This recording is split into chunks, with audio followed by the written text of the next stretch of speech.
हरे कृष्णा। राधे राधे। हम श्री कृष्ण चरितामृत श्रवण कर रहे हैं।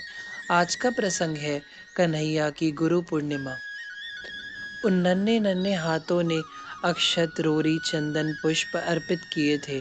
फिर माखन और रोटी का भोग लगाया और साष्टांग नतमस्तक हुआ था गोवर्धन पर्वत के सामने यह कन्हैया। आज गुरु पूर्णिमा है। सबने आज अपने अपने गुरु की पूजा करी और पर कन्हैया ने तो गिरिराज को ही अपना गुरु मान लिया। फिर तो दूध की धार सब सखा गिरिराज की शिला पर चढ़ाने लगे थे। देखते देखते पुष्पों का भी ढेर लग गया।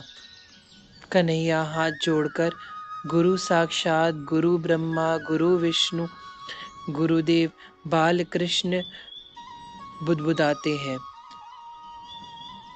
शुद्ध अशुद्ध मंत्र का यहाँ कोई अर्थ नहीं है, क्योंकि कन्हैया अशुद्ध भी पढ़ेगा तो भी वह शुद्ध ही होगा। बालक आनंदित हैं। आज गुरु पूर्णिमा है। मन मन गई कन्हैया की। गुरु कौन होता है? गुरु पूर्णिमा के आने से 4 दिन पहले ही कन्हैया ने अपनी मैया को पूछा था, जो सबसे बड़ा होता है। मैया व्यस्त है रसोई में, इसलिए मैया ने यह उत्तर दिया, तोक बड़ा तो बाबा का धर्म है। तो वो गुरु है।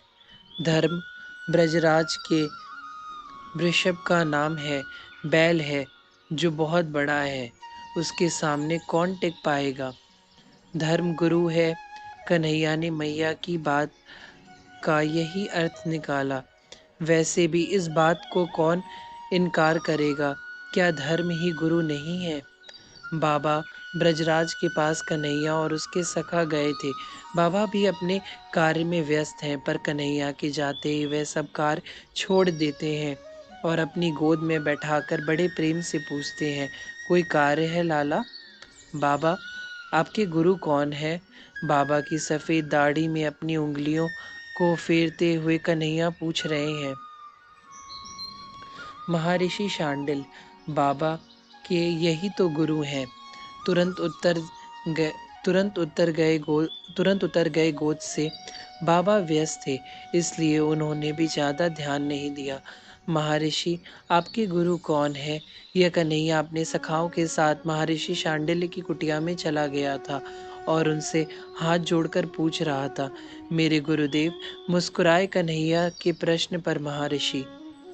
भूत भगवान, भगवान शंकर मेरे गुरुदेव हैं, महर्षि ने उत्तर दिया। सब गुरु पूर्णिमा के दिन गुरु की पूजा सुबह करते हैं, पर मेरे बाबा तो आपकी पूजा दोपहर बाद करते हैं। क्यों? आज प्रश्न करने आया है यह कन्हैया। क्योंकि तपोवन से मैं आकाश चला जाता हूँ ब्रह्म मुहूर्त में ही, और वहाँ जाकर अपने गुरुदेव भूत भगवान की पूजा करता हूँ। फिर लौटकर यहाँ आता हूँ, तब ब्रजराज मेरी पूजा कर पाते हैं। ओह, तो महर्षि के गुरु शंकर भगवान है। कन्हैया मन ही मन सोच रहे हैं। तुम पूछना क्या चाहते हो? हंसते हुए कन्हैया से बोल रहे हैं महर्षि शांडिल्य। आपके गुरुदेव भगवान शंकर किसकी पूजा करते हैं? यह क्या प्रश्न हुआ?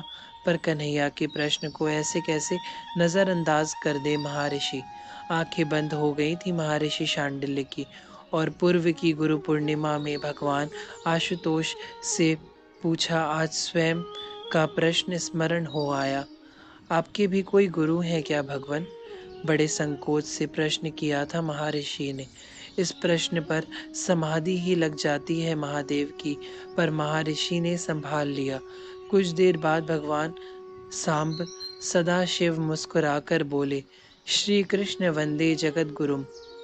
मेरे भी और समस्त चराचर के गुरु तो श्री कृष्ण ही है।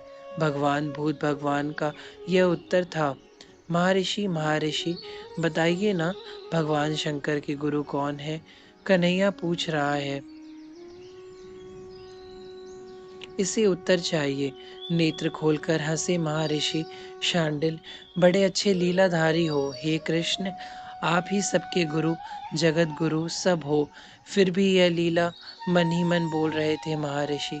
भगवान शंकर के भी गुरु हैं, गिरिराज गोवर्धन। महर्षि ने यह समाधान दिया कन्हैया को, और इसलिए दिया कि गोवर्धन श्री कृष्ण ही तो है। गोवर्धन श्री कृष्ण ही पर्वत रूप तो है। लीलाधारी को यह कहना कि तुम ही हो सबके गुरु, यह उसकी लीला में विघ्न डालना होता। इसलिए महर्षि ने कहा, गिरिराज गोवर्धन से बड़ा कोई नहीं है। बस उठ गए कन्हैया वहां से और प्रणाम करके महर्षि को निकल गए अपने सखाओं के साथ। समझे? तोक मधुमंगल अर्जुन श्रीदामा सुबल सबसे पूछ रहे थे। हाँ, सबने उत्तर दिया। क्या समझे? कन्हैया पूछ रहा है। मनसुख ने कहा, सबसे बड़ा है गिरिराज पर्वत, यही सब गुरुओं का भी गुरु है, इससे बड़ा कोई नहीं। हाँ, पर हमें यह पर्वत शिक्षा उपदेश कैसे देगा? देगा नहीं, देंगे। ये सबके गुरु हैं, आदर से बोलो।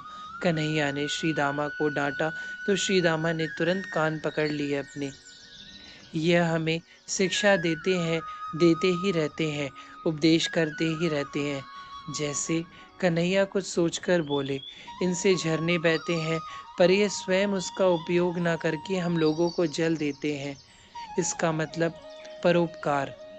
अपने लिए नहीं, दूसरों के लिए जियो।